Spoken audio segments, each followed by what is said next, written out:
Hey man, this is a continuation of the Vlad interviews. This one is specifically about Tupac. So I just want to say to the fans right now, I hope y'all just enjoy the interview, man. Don't take none of my words out of context, because I got major love for Pac, his people, everything. So with that said, man, I hope y'all enjoy the interview, and may the brother rest in peace, man. Gone. At one point, the Tupac situation happened. And Tupac got killed in Vegas. Right.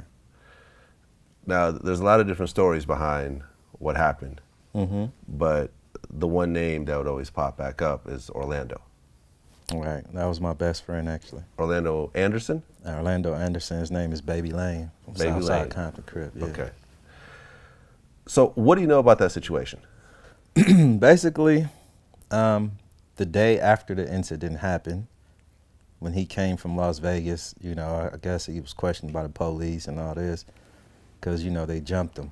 Tupac helped, but Suge's homies jumped him. Right. Suge was involved in it also. Suge was involved in it also. So what happened was, prior to them going to Las Vegas for the Mike Tyson fight, I think the homie Lane and some other homies, they seen somebody that was on death row at the time inside the mall in Lakewood. And I think they rushed him, beat him up, took his death row chain or whatever. Was there a reason behind this, or? No, because like Suge and them, they come from the mob. They from Mob Pyru. Orlando and them from Southside Compton Crips. So Pyrus and Crips already don't get along, but I think the mob in the South was already feuding anyway. I think they was already beefing on the street. And the fact that anybody representing death row basically to any homies is like, you from over there, or you representing you representing they thing, so you know what I mean? So I think it was something initially like that. And I guess when they ended up rushing the dude, they took the little death row chain.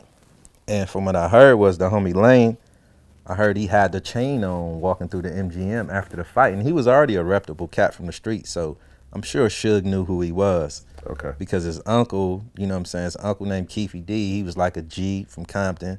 Suge probably went to school with him back when they was little, you know what I mean? And plus, he had a lot of money.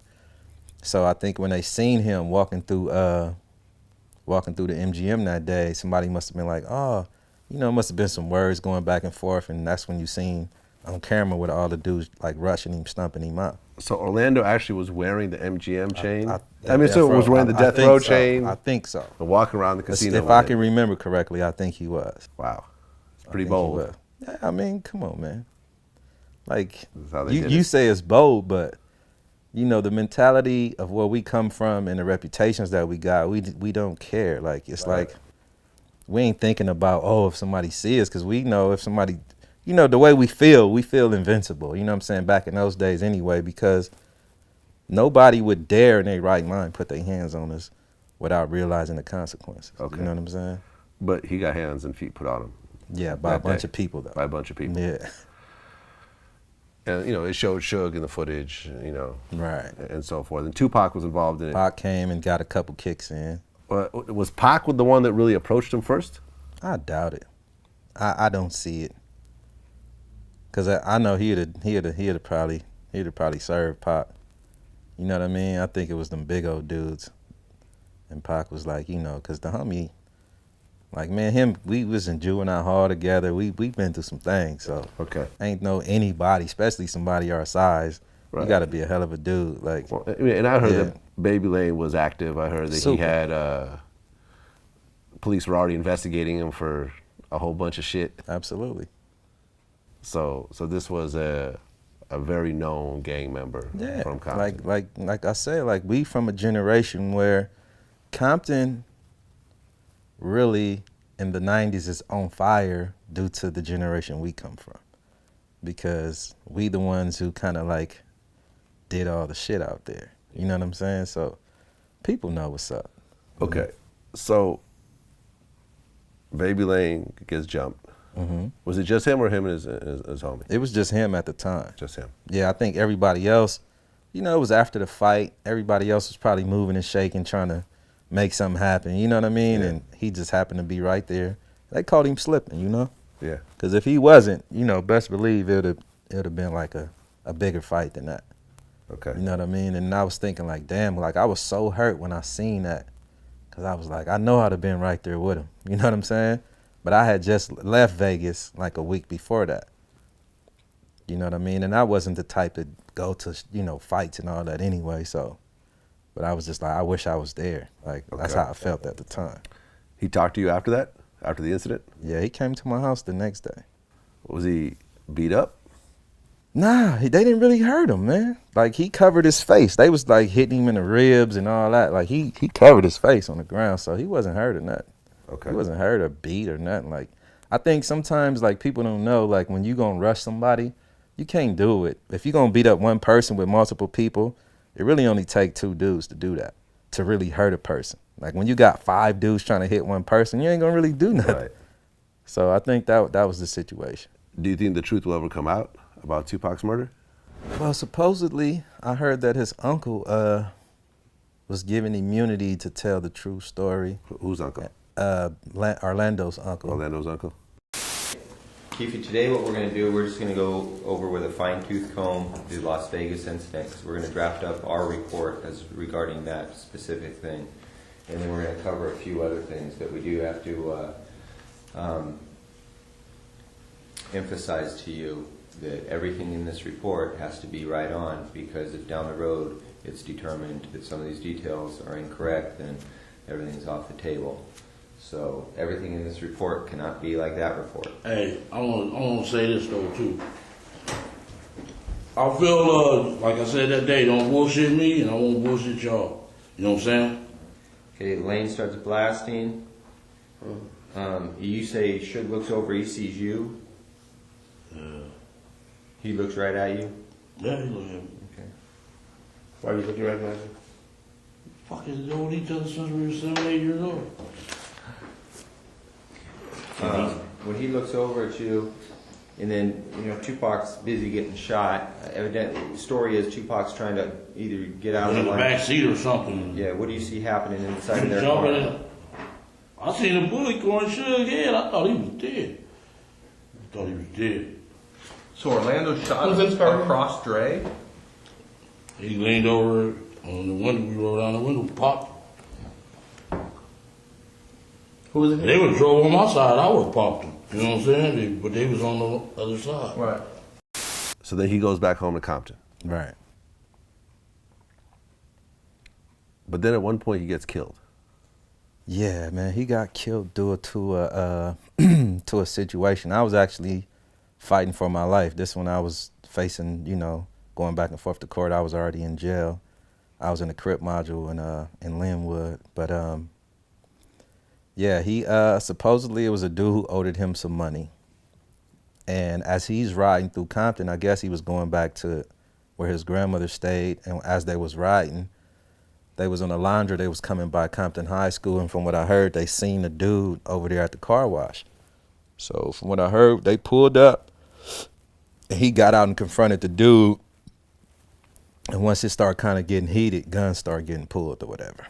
So this had nothing to do with the Tupac Had thing. nothing to do with Tupac. Had nothing to do with death row. Because when you heard about it, the first thing you thought Everybody, was... yeah, of course everybody gonna associate it with that, but nah, Okay. none of these people had nothing to do. They was other Crips, you know what I'm saying? These was other Compton Crips, yeah. But I did hear that after Tupac got killed, that a war broke out in Compton. Of course, Baby Lane got shot up real bad. He got shot all in his kneecap with AK-47s. He was wheelchair bound for like, maybe like a year or more. He was in a wheelchair. He had to learn how to walk again and everything. Wow. So, but a full-blown war broke out. Yeah, How because many I people told you it was already, the beef was going on before that. Right, but this right here... But this right here kind of sparked it up because, you know, Suge got money. They over there playing with street money. So, yeah, it sparked up. How many people got killed, do you think, right after that? If you were to guess. If I were to guess, I'm going to say conservatively, maybe 7 people. From both sides? Yeah. Altogether. Okay. And that's just from what I can remember. And I'm sure it probably was people that I don't even know. But from the people that I know, yeah, I think it was like 7 people. Well, what can you tell, can you share about the conversation you had with Baby Lane over that? I mean, that's my homeboy, man. Like I said, like, I wish I was there actually when that whole incident happened, because I felt that it could have been me. You know what I'm saying? Because like me and Lane, we've been best friends since we was like 11 years old. You know what I'm saying? Like me and his hood, like he from Southside Compton Crip. I'm from Nutty Block Compton Crip, and we hooked up with 3 hoods. We was called Nutty South Atlantic, Nutty Block, Southside, and Atlantic Drive. So our hood's been tight since we've been kids. And when I seen that incident happen, I was just like, it pissed me off. Like, you know what I mean? It made me want to go and try to find somebody and do something to him. And this is just, you know, looking back on the way I felt at that time, but I can't really tell you what ensued, because I would never sell my homie out. But I know that, you know, they did accuse him for killing Tupac. Well, I just showed you the special that Noisy did. Yeah, where, with Blondie. Right. What he said that this is the area right here where the guys. Because you know the feds came. The feds came after Pac died. Once Orlando and them got back to Compton, did you guys round everybody up? No, not at first, okay, because it takes a while to build up a case where you can do search warrants. But what happened was that all the players that were from Compton came back to Compton. And we were told that, hey, you know, Southside was responsible for the shooting of Tupac, so it's coming back to Compton. And what that meant to us, a war was about to start. And sure enough, like 2 days later, it started. Okay. Now, how many people were killed during this war? I think in the next 10 days, we had 3 people murdered and I want to say 11 shootings. 12 shootings, yeah. Between Southside Crips and the mob Piru and Looters Park. Okay, so just a full-blown war. Full-blown war. They did a sweep, took everybody to jail, and tried to pin all these cases on them, but they didn't stick. So they actually tried to pin the murder Absolutely. on Orlando. Yeah, they did. But they had no evidence. I had no evidence. They dropped it. Yeah. Okay. Why do you think those cops said that when they were? Because them cops are crooked. Them 2 cops right there, they've been around. You know, when Compton had the regular Compton Police Department, like I said, they used to take drugs from us and keep it and go plant them on people that they didn't like so they can give them drug cases. So they knew everything about everything, because one thing you got to know, there always been informants, you know what I'm saying, since drugs been around. So Right. I'm sure they were privy to a lot of things in all these hoods. You know what I mean? Because people are trying to lower their cases. Absolutely. And everything else. Like Absolutely. That, Yeah. So they knew. Blondie know all of us by first name basis. One thing, nobody want to take losses. It's like if somebody beats you out of your money, it's like if you do a deal with somebody or you loan somebody some money or whatever, and they beat you out of your money and try not to pay you, then the first thing you're going to do is try to get your money back by any means necessary. And if you can't get it back, then you're going to try to hurt the person. So the way LA works is that if you my homie and something happens to you and somebody try to harm you, then we going to harm them. That's just the mentality here. You know what I mean? It's just the way we grew up. And that's probably why it's fucked up right now. I'm sure that's why the streets is, you know, as bad as it is now, but that's how people think. You know what I mean? Like, you ain't finna let nobody harm you, and you just accept it. You know what I mean? That's the mentality in the world that. Yeah. that Yeah, you- I mean, you the and- governments do it all the time, right? Yeah. Look what Bush did with Saddam. Saddam, yeah. Right. Saddam ain't around no more. Right. Right. Because he pissed off his dad at one point. Pissed off his dad, and he was like, I got you, Dad. Yeah, I'm gonna take care of this for you. Yeah, that's a cold situation, man, because a lot of innocent people died in the way, but what can you do? What can you do?